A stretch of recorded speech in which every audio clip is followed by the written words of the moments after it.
Welcome to Dental Unscripted.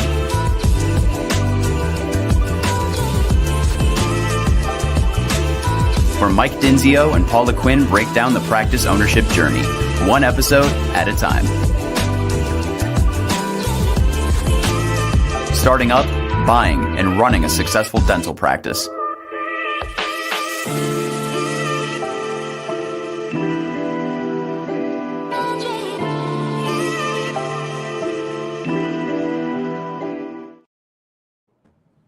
Hello. Welcome back to another episode of Dental Unscripted. My name's Michael Dinzio. My co-host Paula Quinn are here today, dropping another pod on you guys. And today we're going to discuss all things SBA lending. I think it's a good topic because SBA is kind of pretty important to this environment, dental lending and dental acquisitions and real estate and all the things. And I was just saying to Bert, it's been 5-7 years. I had never had this conversation before. So I'm excited to get this thing going. But before we do that, little housekeeping, like, subscribe, all the things. We do this for fun. We love to give back to the community. And we would just love for you guys to give us some love on the socials and follow us so that you guys can keep getting this great information. So, without further ado, let's get cracking here. Our guest today is Bert Smith with Live Oak Bank. He's a SVP of Healthcare Lending. I've been doing business with these guys for, I was just saying, almost a decade. And they always come through and they always have a great excellent customer service. I think that's their thing. And that's weird to say for SBA because SBA is a painful process. And these guys have figured out how to make people smile through the process, which is unique. So Bert, welcome to the show, man. Thanks for having me, Mike. It is long overdue. I can't believe I haven't done this yet. So great to be here. We're waiting on your beautiful studio to be finished. You look very professional back there. Yeah, I can guarantee you it was not me that set this up. You don't. My home office is a nightmare, but this is good. I've got lights. Why do you think my back is just blurred, Bert? I just blur it. Yeah, everybody just blurs it out. Your sound sounds impeccable, Bert. I was just going to say that when Paula got into business, she used an SBA loan, and I don't think it was a white glove service. So we can painful, very. Yeah, a lot of people have that comment. So I think today is a good thing because we get to debunk what SBA lending is and should be. And so without further ado, I'm just going to get right into it. And by the way, for anybody that's watching live, ask your questions, guys. Like, we've got Bert, you got me and Paula here. We're really here for you. And for those of you watching on Instagram or YouTube, send a comment and we'll answer it. But okay, first question, right into it on the hot seat. This is going to be hopefully not a complicated conversation, Bert, but my first question is what is the SBA? Because it's just kind of like this thing, and you go on to ChatGPT and it's like people are trying to figure out when people say SBA, what's it mean? What is this? Yeah, well, let's start with the acronym, right? It's the Small Business Administration. And I think a lot of people don't realize that it's actually a department of government, right? The head of the Small Business Administration sits in the cabinet of the president. So this is a small department, but people spend a lot of time, energy, resources putting together a team on the SBA every administration. The SBA was created to help small business owners get access to capital and run their business, right? That's the mission of the Small Business Administration. The SBA has rolled out a couple of different lending programs that are available based on what you're trying to do as a business owner, but the goal is to help small business owners get access to capital when it's not available through conventional or normal methods. So that's really what it's there to do. And then banks utilize those SBA lending programs to make the loans to the small business owners. Perfect. I love that. And I know what you're thinking, folks. Driving into work, you're like, well, anything connected to the government is going to be a hot mess, and that's probably true at your your motors bureau local, getting your license in the counter, and it's just a hot mess. But and so to that point, kind of my question then is like, you know, we've all heard of folks that went through this process, and it was a painful process. I think Paula could probably share her story there, but anything government related has their hands in on it. It can be complicated. Is that true? And go ahead, Paula. Yeah. I was going to say, besides signing your firstborn and life away, I mean, it really wasn't that bad. Oh, well said. It was every time I turned around, there was a piece of paper to sign. I'm like, how many documents do I have to actually? So what you're saying is Hannah belongs to the SBA. Belongs to government. No, I actually paid it off. She did for a while belong to them, but it's paid off. So she's yours again. That's great. Yay me. Yeah. Well, it's so funny too, because dental is such a unique industry, and everyone is like, well, of course a bank will make me a loan. I'm a dentist. And that is true to an extent. People don't understand. I mean, Live Oak Bank is the largest small business lender in the country by volume. We lend in like 30 plus different industries where we have built a team in a niche around an industry where we've seen a need and, you know, tried to fulfill that opportunity. But in a lot of industries, banks aren't just like ready to lend money to a small business owner, right? And Paula may have experienced that being a non-dentist buying a business. Most industries, you know, banks do need a little help, and I can kind of get into how the SBA does this, need a little help getting the loan out to a small business owner in a way that feels safe for the lender. Dental is not like that, right? You know, dental clients are very sought after, high income earners, need a lot of help. And a lot of times you have to borrow a significant amount of money to start up, acquire, or expand your practice. And so banks love that. But there are opportunities or situations where, as you know, Mike, it makes a lot of sense for the practice owner to do whatever they're trying to get done. But a bank is just coming up short or not willing to approve financing because the project's too big or the timing's not right. And that's where banks like Live Oak utilize SBA financing to help get those doctors into those opportunities. No, I love that you said that. I think people do need to understand that, you know, when you walk into a Bank of America, let's just say Chase Bank, Wells Fargo, whatever.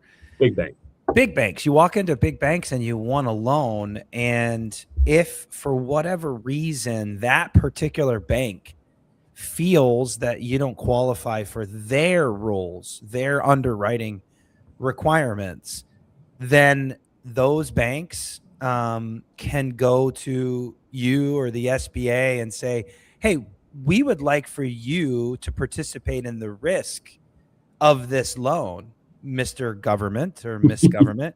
Yep. And the government's like, sure, we'll share some of this risk. And now all of a sudden, those borrowers have access to cash.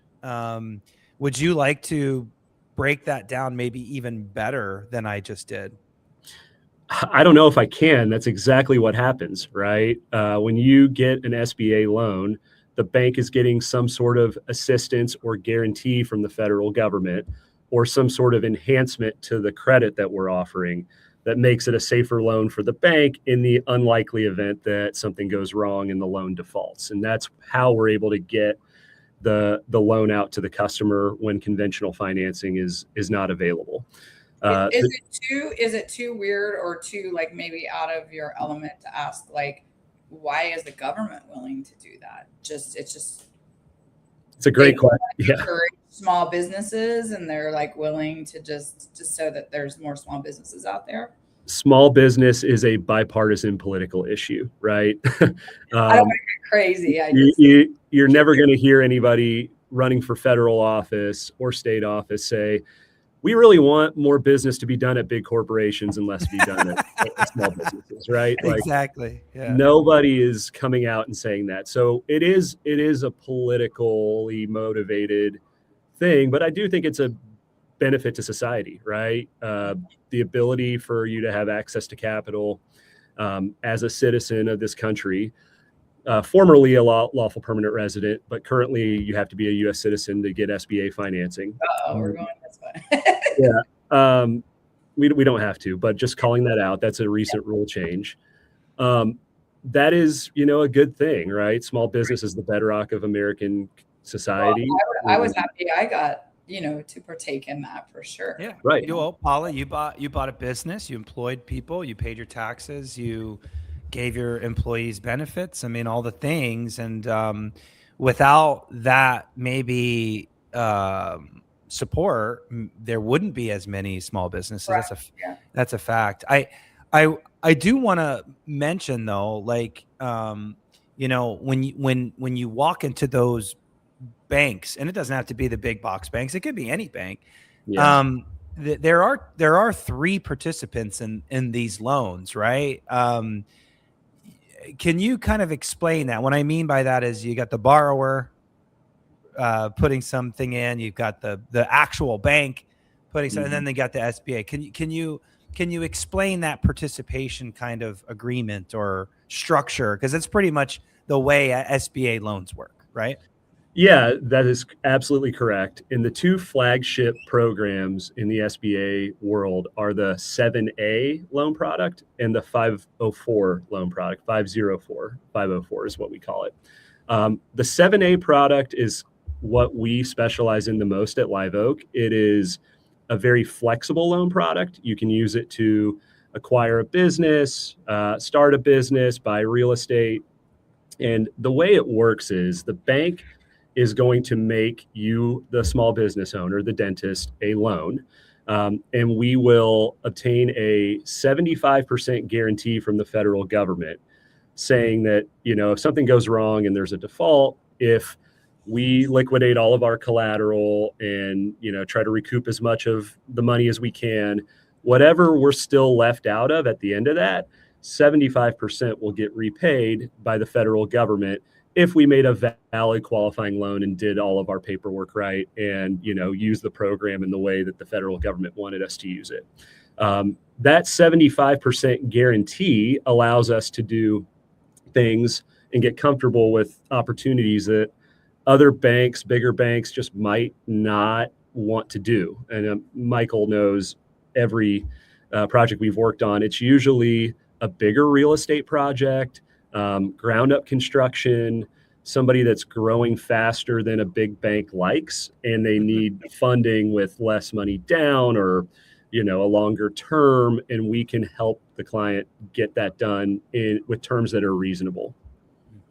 Yeah, it's perfect. I love that. So I think we kind of covered like why you might use an SBA loan. It just gets you over the hump when it's borderline.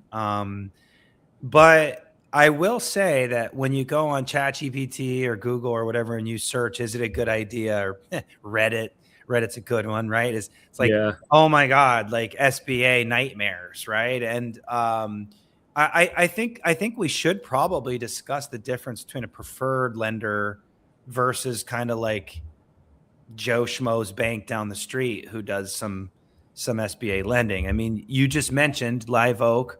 And I knew that. Not too many people know that Live Oak is the number one SBA lender in the country. It's a big, big number. And you guys are obviously preferred. But what's it mean to be preferred? Because not all SBA lenders are preferred. And what does that get you? Because I can vouch, which is why you're on your program. You guys offer impeccable white glove service. And that's not the case sometimes when you go to Joe Schmo Bank that participates in the SBA. So break that down. Like, why are you easier to work with? Yeah. I mean, I think historically the SBA department at a local bank or a regional bank is like a couple people in an office somewhere, and they take all the stuff that their other lenders at the bank are turning down. And so this concept that SBA is a backup option creates a situation where the bank maybe doesn't invest in the SBA program as much as other banks would, or just doesn't have the knowledge or expertise. And SBA lending is very different depending on the bank you work with and their knowledge of the product. At Live Oak, we have literally looked at industries that we lend to, and mine is the dental space, and said, where would an SBA loan and the terms that we can offer fit in this very competitive, very sought after part of the financing landscape? And so just by saying that we're a specialist and not a generalist, we're not all things to all people, but here's where we fit really well and where an SBA product can help. A lot of times, Mike, a lot of doctors don't think that they can buy real estate when they're starting up a practice, or don't think they can afford a big relocation project because they don't have the money to put down. And that's, not simply true with SBA financing. You can do 100% financing under the current rules as an existing practice owner and obtain real estate financing with a really reasonable down payment if you're doing a startup. So we have figured out instances or situations where we can educate the industry about opportunities that practice owners can get into that they didn't think they could get into. And that inherently is different than being a backup option at a big bank to a conventional loan. Love that. Yeah, that's great. That's great. Okay. Well, before we get to like the newest thing, that's the exciting news, is there anything else you want to add or Paula ask on this whole SBA kind of idea concept? I think we did a pretty good job of explaining what it is and why you might want to use it. You've got a new thing that you want to talk about. I think it's really relevant in the dental space. Anything else to add, guys, before we jump over to the Express loan?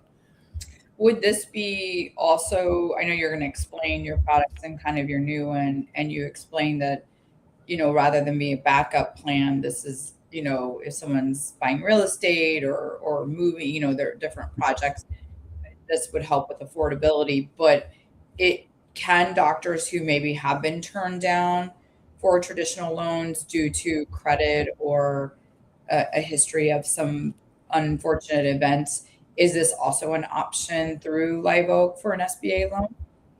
It's definitely an option, and we should have the conversation about it. SBA lending is a great conversation to have whenever you get turned down conventionally with a big bank. So the question then becomes, which bank is going to take on the risk of approving your request? Mm-hmm. So, more marginal credit, issues in the past. A lot of times SBA lenders can document what happened and get comfortable with the narrative instead of just looking at your credit score and saying no. For example, bankruptcies are something that do not disqualify you from an SBA loan, but you have to find a bank that's going to be willing to look at your past history, look at the story and say, yes, we still want to do this. But it does give you the opportunity to think about every situation critically instead of having a scorecard from a credit criteria standpoint. And I do want to piggyback off that, because I don't think the narrative should be, and I know that's not what you were intending, but what I just want to add to that maybe SBA shouldn't be the backup. Sure, bankruptcies or major risk, big risk deals kind of need the SBA, and so startups oftentimes think, well, gosh, if all the conventionals aren't going to do it, I shouldn't do this deal. Right. I'll be the first one to tell you that there have been at least 5, maybe 10 two-hand type deals that I believed in, I liked, conventional didn't. It could be simple things like maybe you're a dentist that practices in a Medicaid office currently, and your production report doesn't show that you can handle this practice that you're looking to buy, and the lenders are asking for production reports to support this new venture, and you can't provide them a production report. Well, your hand speed's actually faster than the sellers because you worked Medicaid, but the conventional lenders don't understand that. I dealt with that literally last night. Maybe the cash flow of the practice is bad because the seller is a horrible manager, and we can clearly see all the things that we can tweak to make this business more profitable. And so we need to stretch the loan out to 25 years with Bert to make it cash flow. And then there's like a lot of scenarios where it's not a questionable or a bad deal, or it's not a huge character flaw in the buyer, but it's just an SBA deal, and that's okay. I think this idea of SBA being the backup is not sure. If it's a fairway right down the middle, par 3, easy layup, whatever you want to call it, yeah, that's probably going to be conventional. But there's a lot of deals that are not fairway. Let's just put it that way. Yeah, I 100% agree with that. And we love putting strong buyers, good producers, the people that, you and I have worked with over the years, Mike, into opportunistic scenarios. And sometimes that opportunistic scenario is like a practice that has decreased in collections for a couple of years because the seller is taking some time off, but the real estate is available, but it doesn't cash flow. But you could see with projections that are very reasonable. Of what our buyer could do in that office based on their ability to produce at their current jobs and their demonstrated history, that this makes sense all day long. And so I think that's a perfect use case. Another one, doctor that was doing a ground up startup in another state from where they lived. Conventional lenders dismiss that all day long. They say you need to have history of income in your current market.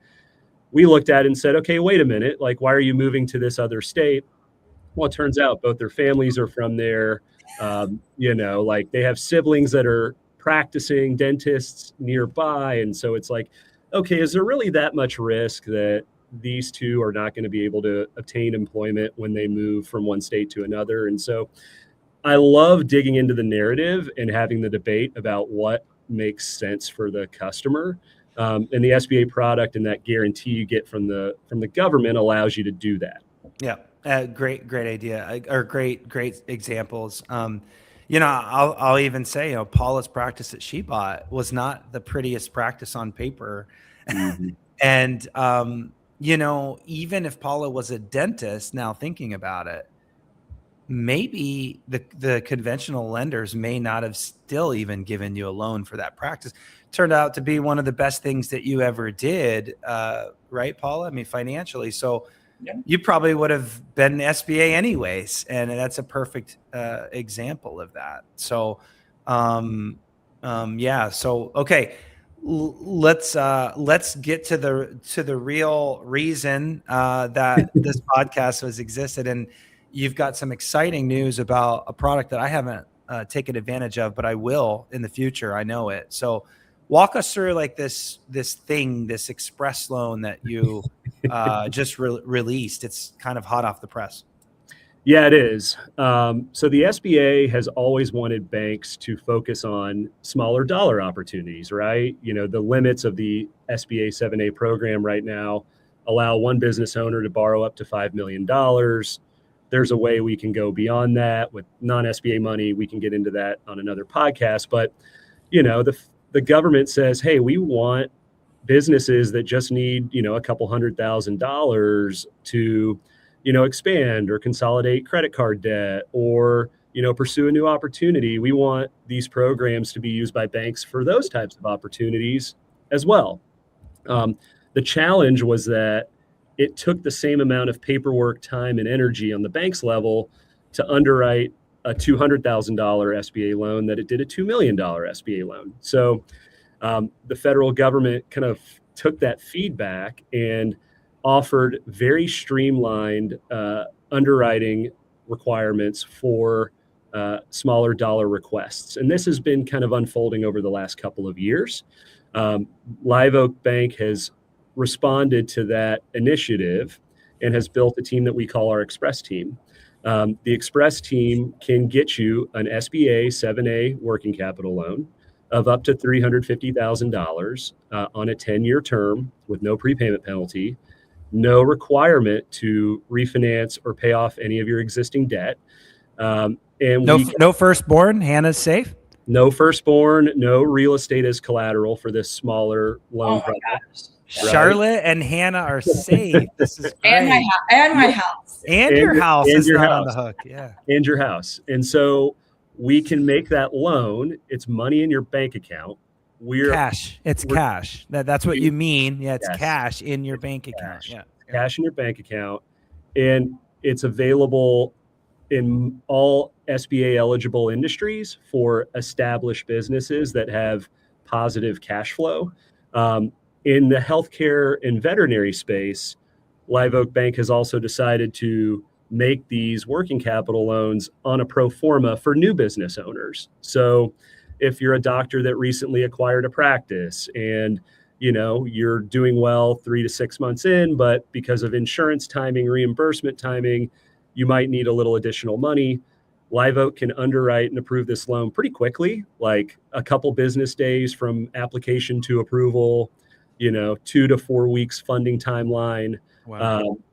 And again, it's money in your bank account. So startup. Bert, I got a question. So Paul and I, we've kind of earned a reputation in the marketplace as the Hell's Kitchen of dental consulting, where doctors are struggling. They might be in a SAG department. I'm speaking banking terms now for folks that don't know what that means. People that are in some trouble with the bank, with their first loan and maybe not as profitable as they could be. And now we're getting referrals from SAG departments, basically departments within Bank of America provide some choice banks that are sending us clients because their clients are in some trouble.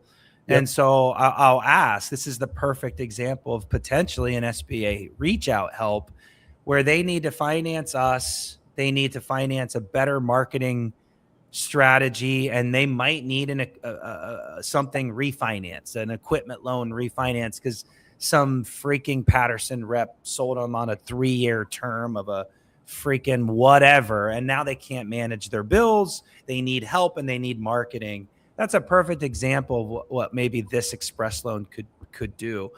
Am I putting you too much on the hot seat? Is that something that we could discuss? Yeah. Absolutely, we can discuss it. I mean, I'll be very clear that once you hit the 36-month mark of your business operating history, you're considered an established business, and we need to see the business have an ability on a simple cash flow test to cash flow our new loan payment as well as any existing loan payments that will still be there after we close. Okay. So we're not, going to do turnarounds for existing businesses, but a lot of times I've done several consolidations with this product where people have had high business credit card debt, non-bank lenders. And once we take that high interest rate, high payment debt out, the practice cash flows beautifully. So we can certainly do that. And then, but you said 36 months. So think about all those startups that just didn't do it right. We do a lot of startup coaching. Yep. 36 months, that's 3 years, right? So if you're a startup in 2 years in and your marketing money ran out and you made some bad decisions with hiring, right, Paula? Like all of these startups, what do they want to do? Tell me with the startups. What do? They hire their village. They hire a village. They offer too many days. Open 5 days a week. They just make some key mistakes, and their marketing didn't work. And then they hired like Paula said, a village. And so there's just small tweaks that get people right back into the black. So it sounds like this program could be great for go ahead. Yeah. Yeah, it's a great fit for that opportunity. I'll just say right now our FICO minimum is 680. So any new practice owner, as long as it hasn't bled into your personal financial situation, that's the minimum FICO we're looking for. But yes, for those new business owners where it's starting to click, but it just took a little while, or the ramp up took longer than expected, or you made bad decisions with your initial working capital, and now you're trying to rectify that with the help of incredible dental consulting. That's a great fit for this Express program. That's awesome. Well, I look forward to finding some of those opportunities that make sense for this program and sending them over to Live Oak Bank. Guys, anything else that you could think of on the SBA lending topic? I think I think you guys do some really great things for the industry. I will also say the fact that you're dental specific SBA is really helpful. Try having a conversation with an SBA lender at credit union, whatever. And I don't even think that's possible, but whatever.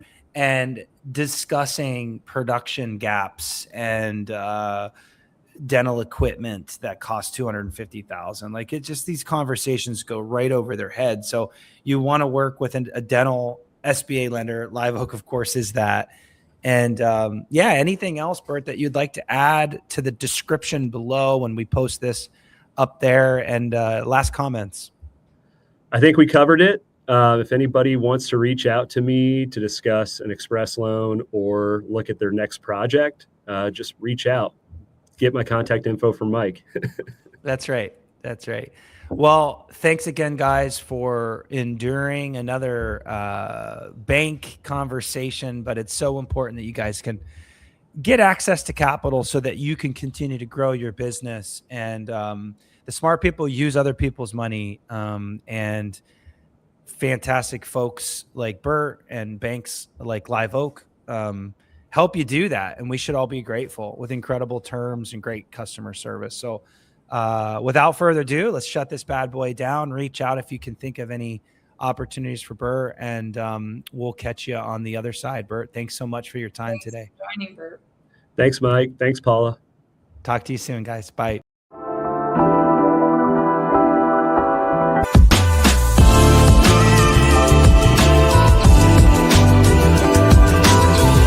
Thanks for listening. Let us know how you like the show. Rate us on Apple and Spotify. Subscribe and follow for more.